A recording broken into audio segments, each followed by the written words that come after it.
Hello everyone, welcome to વિભૂતિસ cooking corner. આજે આપણે બનાવીશું ખૂબ જ સ્વાદિષ્ટ એવો ખાટો મીઠો કેરીનો મેથુંબો, જેને કેરીનું વઘાર્યું પણ કહેવામાં આવે છે. તો ચાલો બનાવવાનું સ્ટાર્ટ કરીએ. અહીં મેં 1 નંગ જેટલી તોતા કેરી લીધી છે, વજનમાં 200 ગ્રામ છે. અહીં તમે તોતા કેરીની જગ્યાએ બીજી કોઈ પણ કેરી લઈ શકો છો. આ કેરીમાં ખટાશનું પ્રમાણ ઓછું હોય છે, એટલા માટે મેં તોતા કેરી લીધી છે. અહીં મેં કેરીને છાલ કાઢીને આવી રીતના નાના નાના પીસ કરી લીધા છે. હવે આપણે કેરીને બાફવાની છે. અહીં મેં એક તપેલું લઈ લીધું છે, એમાં જે સમારેલી કેરી છે એને એડ કરી દઈએ અને 1 થી 1.5 ગ્લાસ જેટલું પાણી એડ કરવાનું છે અને થોડુંક મીઠું નાખવાનું છે.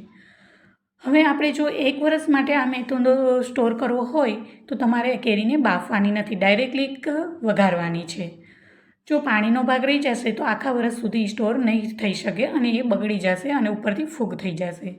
અહીં હું 10 થી 12 દિવસ સુધી ચાલે એટલો હું મેથુંબો બનાવી રહી છું. હવે તો આપણે ચેક કરી લઈએ, આપણે કેરી છે એકદમ સોફ્ટ થઈ ગઈ છે. કેરીને બાફવામાં બહુ સમય એવો લાગતો નથી, ફટાફટ થઈ જાય છે. હવે આપણે જે બાફેલી કેરી છે એને આપણે નિતારી લઈએ. હવે એમાં ઉપરથી થોડુંક ઠંડુ પાણી એડ કરી દઈએ, જેથી એની કુકિંગ પ્રોસેસ છે એ બંધ થઈ જાય. હવે આપણે 5 મિનિટ કે 10 મિનિટ જેટલું આપણે એને નિતારવા દેવાનું છે, જેટલી બધો પાણીનો ભાગ છે એ નીતરી જાય, એટલે મેથુંબામાં બગડવાનો ચાન્સ નહીં રહે. હવે અહીંયા વઘાર માટે મેં 2 પાવડા જેટલું તેલ મૂક્યું છે. પહેલાં મેં કીધું એમ કે જે વરસ માટે સ્ટોર કરવાના હોય એ લોકોએ આ જગ્યાએ તમારે વઘાર કરીને કાચી કેરી એડ કરવાની છે. હવે હું અહીંયા બાફીને લઈ રહી છું. તો અહીં મેં રાઈ જીરું નાખ્યું છે અને 2 સૂકા લાલ મરચાં, તમાલપત્ર, 3-4 લવિંગ અને 1 ઇલાયચી નાખી છે.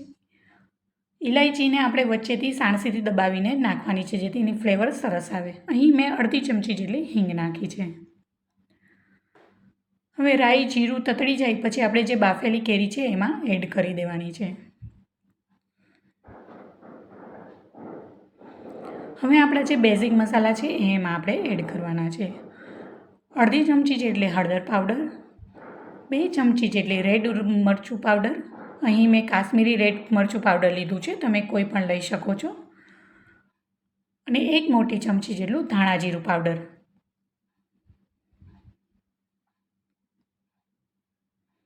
અને સ્વાદ પ્રમાણે આપણે મીઠું નાખીને હલાવી લઈએ. આ કેરીનો મેથુંબો જે પહેલીવાર બનાવતા હશે તો પણ એટલી સરસ રીતના બની જશે. આમાં કોઈ પણ જાતનું એટલું મહેનત પણ નથી હોતી અને ફટાફટ ઓછા સમયમાં જ બની જાય છે. ચોક્કસથી તમે ઘરે એકવાર આવી રીતના ટ્રાય કરજો.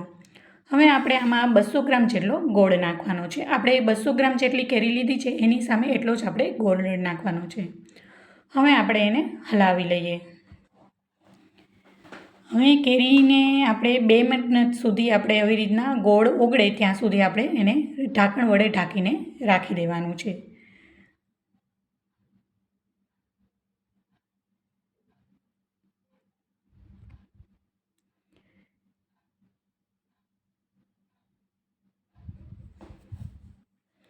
હવે આપણે અહીંયા ઢાંકી દેવાનું છે. 2 મિનિટ સુધી ગોળ ઓગળે ત્યાં સુધી રાખવાનું છે. હવે આપણે ચેક કરી લઈએ. જોઈ શકો છો ઉપરથી બધું તેલ છૂટું થઈ ગયું છે અને ગોળ એકદમ ઓગળી ગયો છે અને એનો બોરો પણ આવી ગયો છે, એકદમ જાડો રસો થઈ ગયો છે અને કલર પણ એકદમ ચટાકેદાર લાલ થઈ ગયો છે. હવે આપણે ઉપરથી 1 ચમચી જેટલું મેં વરિયાળી લઈ લીધી છે. આવી રીતના હાથેથી વાટીને નાખવાની છે. વરિયાળી ઉપરથી નાખવાથી એનો ટેસ્ટ ખૂબ જ સરસ આવે છે. હવે આપણે એને ઠંડુ થવા દઈશું અને આપણે એને એક બરણીમાં કાઢી લઈએ.